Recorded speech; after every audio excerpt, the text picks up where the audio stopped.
Hi, everyone. Welcome to the Mike Lenz VO podcast. My name is Mike Lenz. I'm an entrepreneur and a full-time professional voice actor and audiobook narrator. My goal is to share with you stories from some of the most amazing and inspiring people from all areas of the voiceover industry to help you achieve your dream of becoming a professional voice actor. So please leave me a review over on iTunes and join us over on the web at mikelenzvopodcast.com to be notified of each episode when it comes out.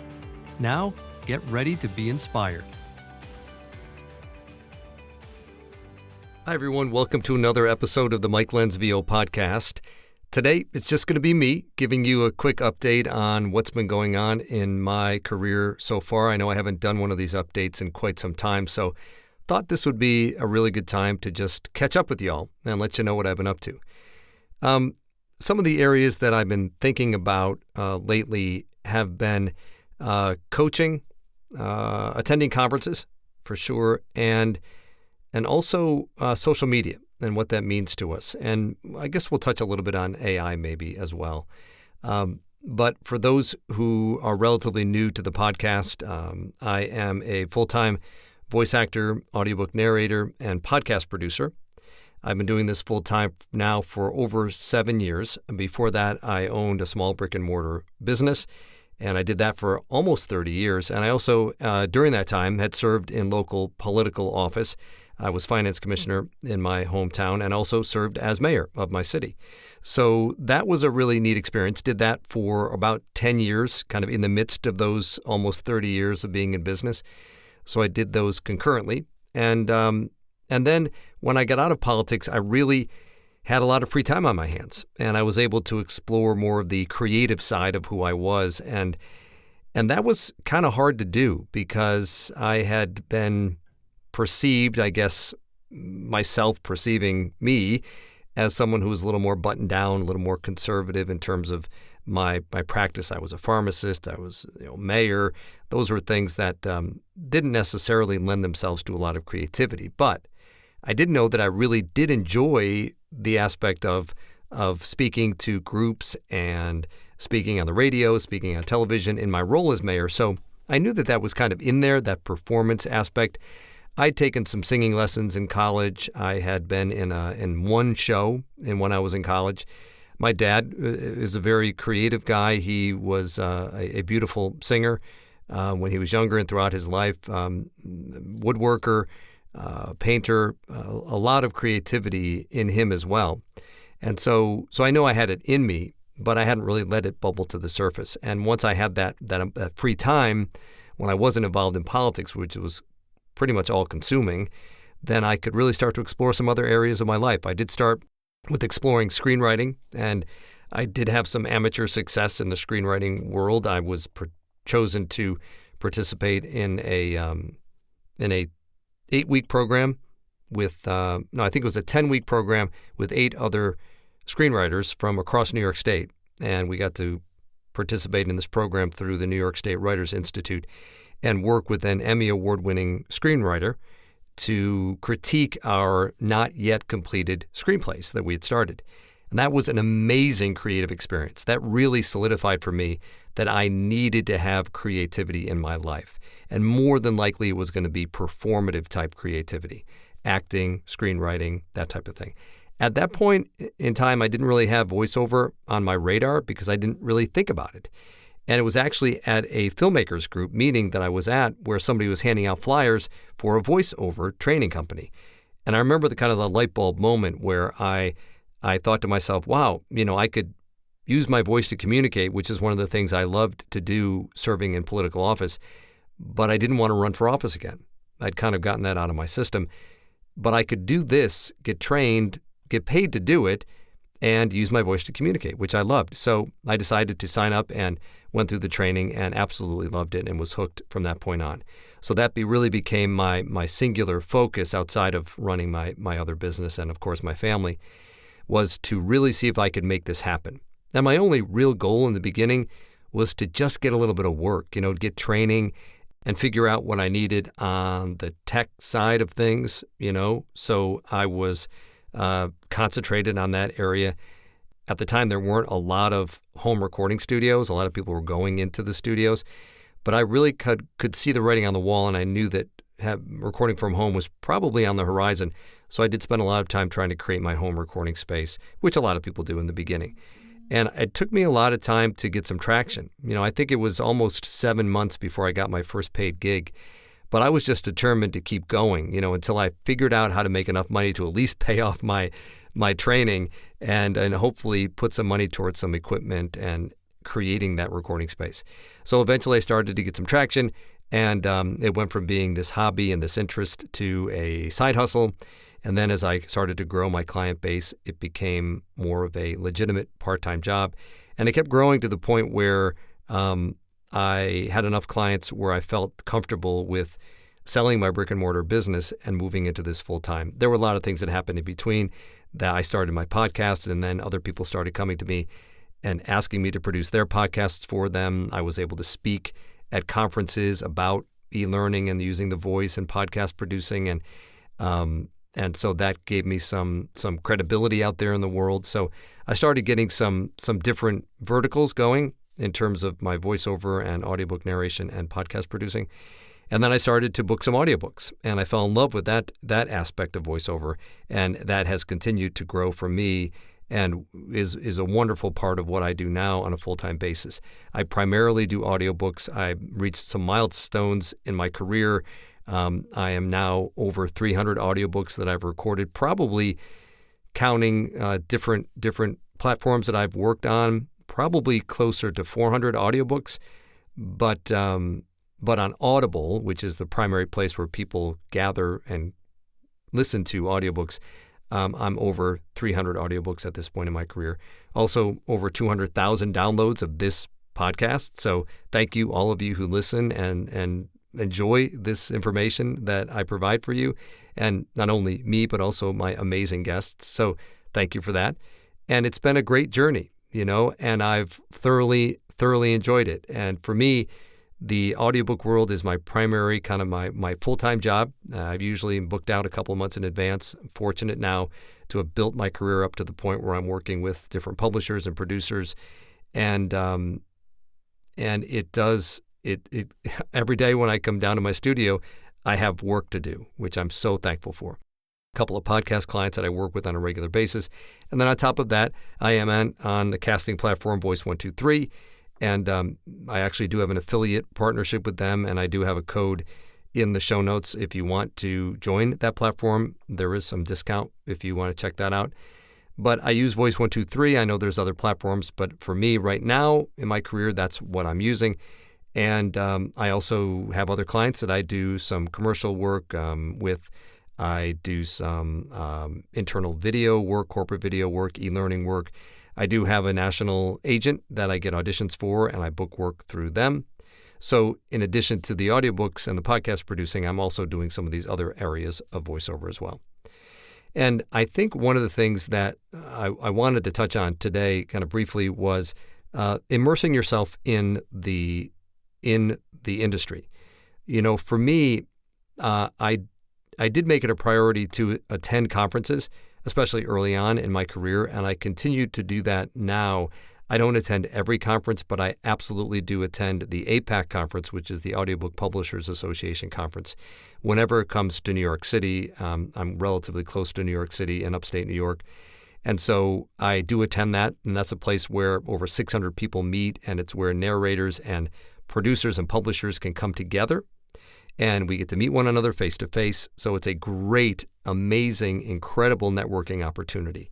And I know that there are other VO conferences out there depending on what genre you're interested in. I know there are some big conferences where you can do some amazing networking. And I'll tell you that networking in this industry, especially for those of you that are kind of getting started, the networking aspect of this I cannot emphasize enough. By and large, most of the work that I've gotten, or the genres that I've gotten work in to begin with, have come ultimately in the beginning from referrals. And creating real, legitimate, authentic relationships with colleagues as well as people who can hire you is so important in this industry. I cannot emphasize it enough. It's not a linear path in the voiceover net world. It's not like you can say, I'll do A, B, and C is going to happen. It just doesn't work that way. It's kind of chaotic. It's very sporadic in terms of where you're getting work from. So you've got to have a lot of hooks in the water, so to speak. A lot of areas that you can draw from, and networking with colleagues and people that can work with you and potentially hire you is such an important aspect of what we do. And that leads me to things like social media, where you can build a brand for yourself on social media in a non-spammy way. I do that if you check out my different platform profiles. Usually it's under Mike Lenz Voice on most of them. I like to post videos of things I learned narrating audiobooks, and that lets people know in a kind of a non-spammy way that I'm an audiobook narrator. And I also do post certain titles when they're released to let people know and hear some of my work. And the social media aspect of it really allows you to do that and take advantage of letting people know. And you never know who's going to hear you. A lot of work that I've gotten, especially in the audiobook world, has come from the individual work that I've gotten from indie authors, are people that heard me on social media or saw me on LinkedIn or on Facebook or Instagram or TikTok and said, hey, Mike, I see that you narrate audiobooks in a genre that I typically write in. A lot of these tend to be self-help business books. And would you be interested in narrating my audiobook for me? So there's real value in putting your work out there, whatever creative aspect you focus on. If you're an artist, put your paintings out there. If you're a sculptor, put your sculptures out there. And I follow a lot of other creatives on the social media platforms because I like to see what other creatives are doing in other creative fields outside of the voiceover industry. Because a lot of the way we can promote ourselves on social media is similar across these different creative areas. So really make sure that you're doing that. I think it's important, even if you're uncomfortable with it. Somebody gave me some advice when I got started on TikTok, which I love that platform as long as it's around, but just try to do it. Post a video once every day for 30 days and see if you like it, see if you're comfortable with it. Most people, by the end of the 30 days, if you commit to doing one video a day for 30 days, by the time the 30 days come, you are so used to it that it becomes like second nature to you. And another great piece of advice I got from Gary Vaynerchuk, he said, when you're thinking about what to create on social media, document, don't create. Just document your life. We all have pretty interesting lives, and you can document whatever you want about your life, and people typically like to hear that. They like to see what's going on in your life. So you don't always have to worry about creating something that's going to be so catchy that people are going to love. Just document your life. Your life is interesting enough as it is. And it doesn't have to be perfect. It doesn't have to be amazing.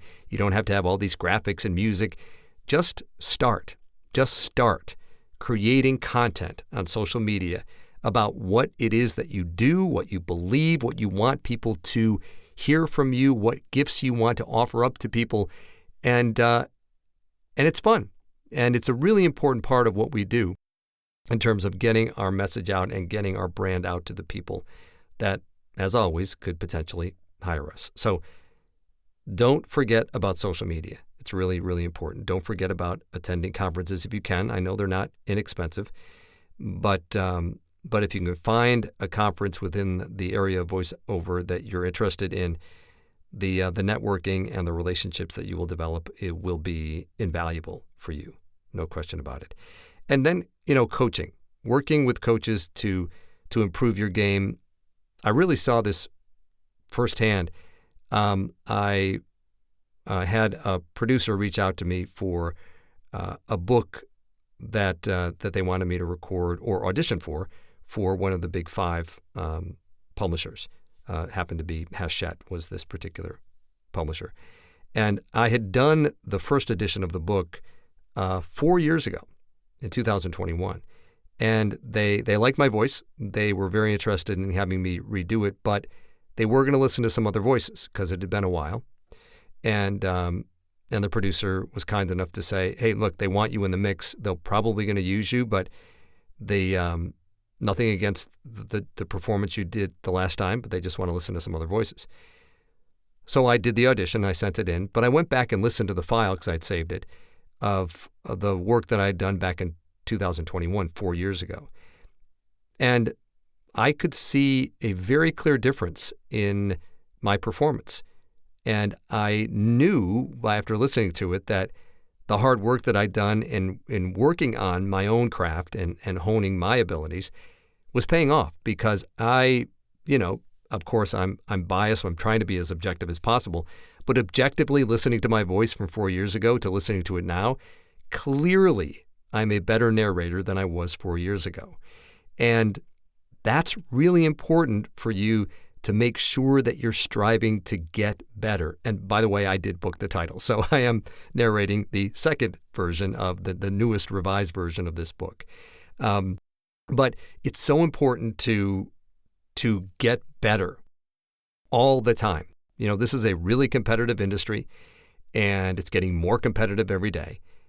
And the way to stand out in the competitive environment is to be really, really good, especially in the world of AI, where they're trying to clone our voices and never having to use a human voice again.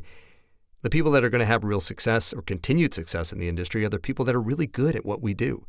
Our ability to bring that human aspect of our performance to the work that we do, that AI, at least not yet, can't replicate.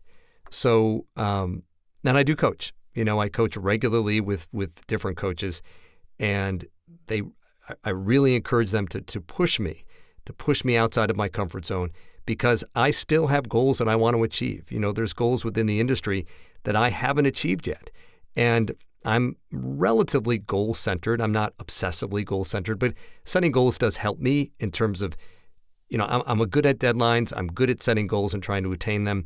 That's just how my brain works. I'm not saying that everybody has to be chasing goals and chasing dreams all the time. That can drive you crazy as well. But for me, it works. I set goals, establish them, and then I shoot for them. And sometimes I get them, sometimes I don't, sometimes it spins me off in a different direction, and that's okay. But the point of the matter is that you're not going to get better if you don't have somebody pushing you. All the best athletes in the world have coaches. They are, even the people that are the best at whatever it is that they do, the best athlete, the best tennis player, the best quarterback, the best baseball player, you name the sport. Most of them, if not all of them, have a coach who's helping them tweak their performance just a little bit to get just a little bit better. And that's what we do as voice actors and narrators, is we're always striving to just get a little bit better in this competitive industry. And also not just to be competitive, but also to be the best version of us that we can be, because that's what it's all about. I love doing what I do. I love using my voice to communicate. And if I can do that better, then that's going to allow the person that's listening to me to have a more enjoyable experience. So as an artist, I'm always striving to be better at what I do, not just for the compensation of it, but also just for the intrinsic value of it, to be the best creator of the art that you're creating. And I think if we don't really have that inside of us, then we're really not doing it for the right reasons. And again, there's money involved. I know it's not inexpensive to get coaching, but you have to consider this an investment in your career. Nobody starts a small business and doesn't have to invest some skin in the game. You've got to get some skin in the game. It doesn't have to be a fortune, but you are going to have to make a commitment, some real commitment of time and money to get better at whatever area you want to get better at. Okay, so it's been very exciting. I'm very happy to be able to record audiobooks every day, and my career has progressed, and I'm very humbled to be able to work with a lot of different publishers and producers. But there's a lot of publishers I haven't worked with yet, and I still have goals, I still have dreams, I still have aspirations, and I love that I do. I love that I still have that fire in my belly after doing this for a long time, part-time, and now for over 7 years full-time. I know that I'm in a place that I want to be. And that's really important as well. And I think that's what I'll wrap up with, is that when you find something that you love to do, you'll know it. You'll know it. There's a great quote that says, "Don't ask what the world needs, ask what makes you come alive." because what the world really needs is more people who are truly alive. It took me a while to find out what made me truly come alive, but once I discovered that, there was no stopping me. There was no holding back. I went for it, and I've been fortunate to have success in this industry. But it came with a lot of hard work, a lot of dedication, a lot of failures, missteps, and hurdles along the way.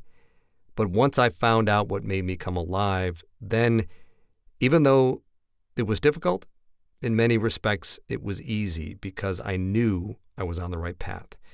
So don't necessarily chase the money. Don't necessarily ask what the world needs, because ultimately you can chase the money and try to get a job that's going to pay you X amount. And eventually that becomes hollow. I've seen that in multiple industries and friends and people that I know where they've gotten involved in a particular career path because they thought it was going to be lucrative. And even when it was lucrative, they felt like they had no purpose, and they were disappointed and sad because they were chasing the money instead of chasing their dreams. And if you love what you do, then the money will follow. I firmly believe that. And don't underestimate the power of serendipity. Just get in that boat. Don't necessarily be concerned with where it's going to carry you. Don't be too focused on that. Just get in the boat and see where the current takes you. This is an industry that has so many different areas, so many areas that you can explore and have fun with. It's like being a kid in a candy shop. And you should explore all of them to the extent that you can and want to. And when you find the area that you want to excel in, whether it's promos, animation, commercial work, audiobooks, whatever it may be, e-learning, whenever you find that area or multiple areas, that's when you start to drill down and say, okay, I need to find a coach that's going to help me get better at this genre because this is what I want to do. A friend of mine, Donovan Cornitz, is a great promo voice. He's the voice of the Today Show. And man, he had a hustle for a long time. It took him 9 years to get that gig. He was in contact with the people at that at the station that airs the Today Show, and they were talking with him for 9 years before they auditioned him for that gig. So don't give up. If it's something you love, it's something that you believe in, get better at it, work at it every single day, reach out to people that can help you move along in your career, get coaching, attend conferences, build your brand on social media, create that website, get those demos done, do all those things that you need to do to further your career. And don't get discouraged. It takes time. Every single person I've interviewed on this podcast had a different journey. Most commonly, they had to overcome a lot of different obstacles to get to where they are today. So you got to stick with it. You got to be determined, and you've got to make sure that you love doing it and do it every single day. So that's where we're at. That's the update on my world over here. Audiobook narrating, doing some e-learning, commercial work, podcast producing. Loving every single minute of it, and I'm so grateful that I get to use the gift that God has given me to use my voice to communicate. It is important for me to be able to express those gifts and to honor God in what I do for a living, and this career has allowed me to do that in ways that I had never imagined that it could, and I will be forever grateful to it and grateful for God for allowing this path to open for me.